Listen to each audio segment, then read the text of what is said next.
वैभव लक्ष्मी व्रत कथा। एक बड़ा शहर था। इस शहर में लाखों लोग रहते थे। पहले के जमाने के लोग साथ साथ रहते थे और एक दूसरे के काम आते थे। पर नए जमाने के लोगों का स्वरूप ही अलग सा है। सब अपने काम में रत रहते हैं। किसी को किसी की कोई परवाह नहीं।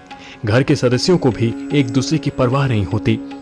भजन कीर्तन भक्तिभाव दया माया परोपकार जैसे संस्कार कम हो गए हैं। शहर में बुराइयां बढ़ गई है। शराब जुआ रेस व्यभिचार चोरी डकैती आदि बहुत से अपराध शहर में होते थे। कहावत है कि हजारों निराशा में एक अमर आशा छिपी होती है। इसी तरह इतनी सारी बुराइयों के बावजूद शहर में कुछ अच्छे लोग भी रहते हैं। ऐसे अच्छे लोगों में शीला और उसके पति की गृहस्थी मानी जाती थी। शीला धार्मिक प्रवृत्ति की थी और संतोषी थी। उसका पति भी विवेकी और सुशील था। शीला और उसका पति ईमानदारी से जीते थे। वे किसी की बुराई नहीं करते थे और प्रभु भजन में अच्छी तरह से समय व्यतीत करते थे। उनकी गृहस्थी आदर्श गृहस्थी थी और शहर के लोग उनकी गृहस्थी की सराहना करते थे। शीला की गृहस्थी इसी तरह खुशी खुशी चल रही थी। पर कहा जाता है कि कर्म की गति अकल है। विधाता के लिखे लेख कोई नहीं समझ सकता।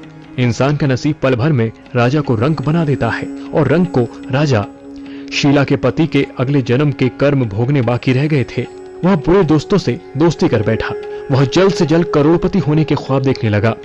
इसलिए वह गलत रास्ते पर चल पड़ा और देखते ही देखते करोड़पति के बजाय रोड़पति बन गया। यानी रास्ते पर भटकते भिखारी जैसी उसकी स्थिति हो गई थी। शहर में शराब जुआ रेस गांजा आदि फैला हुआ था। उसमें शीला का पति भी फंस गया। दोस्तों के साथ उसने भी शराब आदि शुरू कर दी। जल्द से जल्द पैसा वाला बनने के लालच में दोस्तों के साथ रेस जुआ भी खेलने लगा। इस तरह बचाई हुई धनराशि पत्नी के गहने सब कुछ रेस जुए में गंवा दिए। समय के परिवर्तन के साथ घर में दरिद्रता और भुखमरी फैल गई। सुख के खाने के बजाय 2 वक्त के भोजन के लाले पड़ गए और शीला के पति की गालियां खाने का वक्त आ गया। शीला सुशील और संस्कारी स्त्री थी। उसको पति के बर्ताव से बहुत दुख हुआ। बड़ा दिल रख कर दुख सहने लगी। कहा जाता है कि सुख के पीछे दुख और दुख के पीछे सुख आता है, इसलिए दुख के साथ सुख आएगा ही। ऐसे श्रद्धा के साथ शीला प्रभु भक्ति में लीन रहने लगी। इस तरह शीला असहज दुख सहते सहते प्रभु शक्ति में वक्त बिताने लगी। अचानक एक दिन दोपहर में उसके द्वार पर किसी ने दस्तक दी। शीला सोच में पड़ गई कि मुझ जैसे गरीब के घर इस वक्त कौन आएगा। फिर भी द्वार पर आए अतिथि का आदर करना चाहिए। ऐसे आर्य धर्म के संस्कार वाली शीला ने खड़े होकर द्वार खोला। देखा तो माँ जी खड़ी थी। वे बड़ी उम्र की लगती थी, किंतु उनके चेहरे पर अलौकिक तेज निखर रहा था। उनकी आंखों में मानो अमृत बह रहा था। उनका भव्य चेहरा करुणा और प्यार से छलक रहा था। उनको देखते ही शीला के मन में अपार शांति छा गई। वैसे शीला इस माँ जी को पहचानती नहीं थी, फिर भी उनको देखकर शीला के रोम रोम में आनंद छा गया। शीला माँ जी को आदर के साथ घर ले गई। घर में बिठाने के लिए कुछ भी नहीं था, अतः शीला ने सकुचा कर एक फटी हुई चादर पर उनको बिठाया। माँ जी ने कहा, क्यों शीला, मुझे पहचाना नहीं? शीला ने सकुच कर कहा, माँ, आपको देखते ही बहुत खुशी हो रही है, बहुत शांति हो रही है। ऐसा लगता है कि बहुत दिनों से जिसे ढूंढ रही थी वे आप ही हैं, पर मैं आपको पहचान नहीं सकती। माँ जी ने हंसकर कहा, क्यों, भूल गई? हर शुक्रवार लक्ष्मी जी के मंदिर में भजन कीर्तन तो होते हैं, तब मैं वहाँ आती हूँ। वहाँ हर शुक्रवार को हम मिलते हैं। पति गलत रास्ते पर चला गया है। तब से शीला बहुत दुखी हो गई थी और दुख की मारी वह लक्ष्मी जी के मंदिर में भी जाती थी। बाहर के लोगों के साथ नजर मिलाते भी उसे शर्म आती थी। उसने याददाश्त पर जोर दिया, पर वह माँ जी को याद नहीं कर पाई। तभी माँ जी ने कहा, तू लक्ष्मी जी के मंदिर में कितने मधुर भजन गाती थी, अभी अभी तू दिखाई नहीं देती, इसलिए मुझे हुआ कि तू क्यों नहीं आती, कहीं बीमार तो नहीं हो गई। ऐसा सोचकर मैं तुझसे मिलने चली आई। माँ जी के अति प्रेम भरे शब्दों से शीला का हृदय पिघल गया। उसकी आंखों में आंसू आ गए। माँ जी के सामने वह बिलख बिलख कर रोने लगी। यह देखकर माँ जी शीला के नजदीक आई और उसकी सिसकती पीठ पर प्यार भरा हाथ फेर कर सांत्वना देने लगी। माँ जी ने कहा, बेटी, सुख और दुख तो धूप छाव जैसी होते हैं। धैर्य रखो बेटी। और तुझे परेशानी क्या है? तेरे दुख की बात मुझे सुना, तेरा मन हल्का हो जाएगा और देख, दुख का कोई उपाय भी मिल जाएगा। माँ जी की बात सुनकर शीला के मन को शांति मिली। उसने माँ जी से कहा, माँ, मेरी गृहस्थी में भरपूर सुख और खुशियां थी। मेरे पति भी सुशील थे। अचानक हमारा भाग्य हमसे रूठ गया। मेरे पति बुरी संगत में फंस गए और बुरी आदतों के शिकार हो गए और सब कुछ गवा बैठे। हम रास्ते के भिखारी जैसे बन गए हैं। यह सुनकर माँ जी ने कहा, ऐसा कहा जाता है कि कर्म की गति न्यारी होती है। हर इंसान को अपने कर्म भुगतने पड़ते हैं, इसलिए तू चिंता मत कर। अब तू कर्म भुगत चुकी है, अब तुम्हारे सुख के दिन अवश्य आएंगे। तू तो माँ लक्ष्मी जी की भक्त है। माँ लक्ष्मी जी तो प्रेम और करुणा के अवतार हैं। वे अपने भक्तों पर हमेशा ममता रखती हैं, इसलिए तू धैर्य रख। माँ लक्ष्मी जी का व्रत कर, इससे सब कुछ ठीक हो जाएगा। माँ लक्ष्मी जी का व्रत करने की बात सुनकर शीला के चेहरे पर चमक आ गई। उसने पूछा, माँ लक्ष्मी जी का व्रत कैसे किया जाता है, वह मुझे समझाएं। मैं यह व्रत अवश्य करूंगी। माँ जी ने कहा, बेटी माँ लक्ष्मी जी का व्रत बहुत सरल है। उसे वरदा लक्ष्मी व्रत या वैभव लक्ष्मी व्रत भी कहते हैं।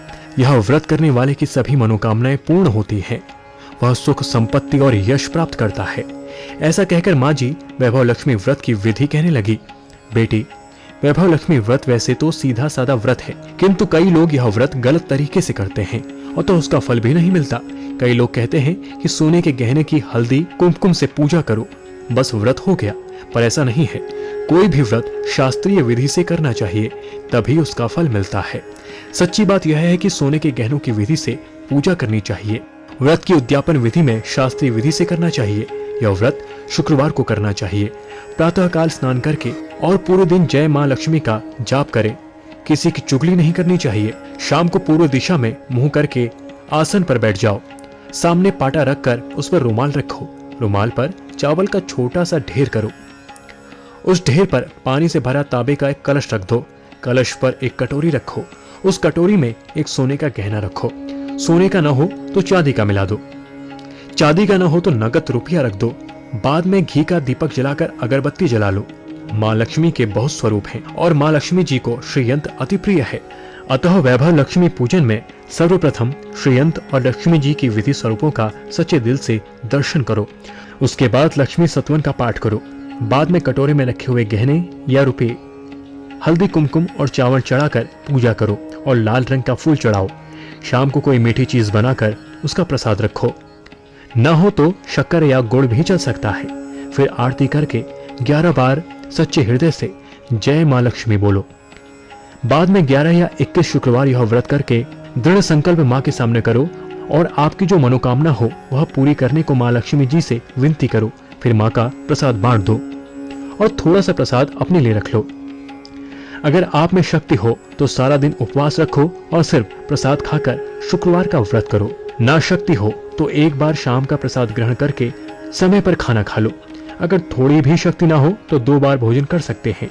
बाद में कटोरे में रखा गहना या रुपया ले लो। कलश का पानी तुलसी की क्यारी में डाल दो और चावल पक्षियों को डाल दो। इसी तरह शास्त्रीय विधि से व्रत करने से उसका फल अवश्य मिलता है। इस व्रत के प्रभाव से सब प्रकार की विपत्ति दूर होकर आदमी मालामाल हो जाता है। संतान ना हो तो संतान प्राप्ति होती है। सौभाग्यवती स्त्री का सौभाग्य अखंड होता है। शीला यह सुनकर आनंदित हो गई। फिर पूछा, माँ आपने वैभव लक्ष्मी व्रत की जो शास्त्रीय विधि बताई है वैसे मैं अवश्य करूंगी, किंतु उसकी उद्यापन विधि किस तरह करनी चाहिए, यह भी कृपा करके मुझे सुनाइए। माँ ने कहा, 11 या 21 जो मन्नत मांगी हो उतने शुक्रवार यह वैभव लक्ष्मी व्रत पूरी श्रद्धा और भावना से करना चाहिए। यह व्रत के आखिरी शुक्रवार को खीर और नैवेद्य रखो। पूजन विधि हर शुक्रवार को करते हैं वैसे ही करनी चाहिए। पूजन विधि के बाद श्रीफल फोड़ो और कम से कम 7 कुंवारी या सौभाग्यशाली स्त्रियों को कुमकुम का तिलक करके वैभव लक्ष्मी व्रत की एक पुस्तक उपहार में देनी चाहिए और सबको खीर का प्रसाद देना चाहिए। फिर धन लक्ष्मी स्वरूप, वैभव लक्ष्मी स्वरूप माँ लक्ष्मी जी की छवि को प्रणाम करें। माँ लक्ष्मी जी का रहस्यमय रूप वैभव देता है। प्रणाम करके मन ही मन भावुकता से माँ की प्रार्थना करते वक्त कहिए, हे माँ धन लक्ष्मी, हे माँ वैभव लक्ष्मी, मैंने सच्चे हृदय से आपका व्रत किया है, तो हे माँ हमारी मनोकामना पूर्ण कीजिए, हम सबका कल्याण कीजिए। जिसे संतान न हो उसे संतान देना, सौभाग्यशाली स्त्री का सौभाग्य अखंड रखना, कुंवारी लड़की को मन भावन पति देना। आपका यह चमत्कारी वैभव लक्ष्मी व्रत जो करे उसकी सभी विपत्तियां दूर करना, सबको सुखी रखना। शीला ने संकल्प करके आंखें खोली तो सामने कोई नहीं था। वह विस्मित हो गई कि माँ जी कहाँ चले गए। यह माँ जी कोई दूसरा नहीं, साक्षात लक्ष्मी जी थी। शीला लक्ष्मी जी की भक्त थी, इसलिए अपने भक्त को रास्ता दिखाने के लिए माँ लक्ष्मी देवी खुद ही माँ का स्वरूप धारण करके शीला के पास आई। दूसरे दिन शुक्रवार था। प्रातःकाल स्नान करके स्वच्छ कपड़े पहनकर शीला मन ही मन श्रद्धा और पूरे भाव से जय माँ लक्ष्मी का मन ही मन रट करने लगी। सारा दिन किसी की चुगली नहीं की। शाम हुई तब हाथ पांव मुंह धोकर शीला पूर्व दिशा में मुंह करके बैठी। घर में पहले सोने के बहुत से गहने थे, पर पति के गलत रास्ते में चलने की वजह से गिरवी रख दिए थे। पर नाक की कील बच गई थी। नाक की कील निकालकर उसे धोकर शीला ने कटोरी में रख दी। सामने पाटे पर रुमाल रख दिया। मुट्ठी भर चावल का ढेर किया। उस पर तांबे का कलश भर कर पानी रखा। उसके ऊपर कील वाली कटोरी रखी। फिर विधिपूर्ण वंदन पूजन वगैरह किया और घर में थोड़ी शक्कर थी, वह भी प्रसाद में रखकर वैभव लक्ष्मी का व्रत किया। यह प्रसाद पहले पति को खिलाया। प्रसाद खाते ही पति के स्वभाव में फर्क पड़ गया। उस दिन उसने शीला को मारा नहीं, सताया भी नहीं। शीला को बहुत आनंद हुआ। उसके मन में वैभव लक्ष्मी व्रत के लिए श्रद्धा बढ़ गई। शीला ने पूर्ण श्रद्धा भक्ति से 21 शुक्रवार व्रत किया। 21वें शुक्रवार को विधिपूर्ण उद्यापन किया और उसके बाद 7 स्त्रियों को वैभव लक्ष्मी के व्रत की 7 पुस्तकें उपहार में दी। फिर माता जी का धन लक्ष्मी स्वरूप का वंदन करके भाव से मन में प्रार्थना की, हे माँ धन लक्ष्मी, मैंने आपका वैभव लक्ष्मी व्रत करके मन्नत मांगी थी, वह व्रत आज पूर्ण किया है। हे माँ, मेरी हर विपत्ति को दूर करना, हम सबका कल्याण करना। इसके बाद उसका पति सही रास्ते पर चलने लगा और अच्छा आदमी बन गया था। कड़ी मेहनत कर व्यवसाय करने लगा। धीरे धीरे समय परिवर्तित हुआ और उसने शीला के गिरवी रखे गहने छुड़ा लिए। घर में धन की बाढ़ सी आने लगी। घर में पहले जैसी सुख शांति छा गई। वैभव लक्ष्मी का व्रत कर मोहल्ले की दूसरी स्त्रियां भी शास्त्रीय विधि से वैभव लक्ष्मी का व्रत करने लगी। हे माँ लक्ष्मी, आप जैसे शीला पर प्रसन्न हुई, उसी तरह आपका व्रत करने वाले हम सब पर भी प्रसन्न होना। जय धनलक्ष्मी माँ, जय वैभव लक्ष्मी माँ।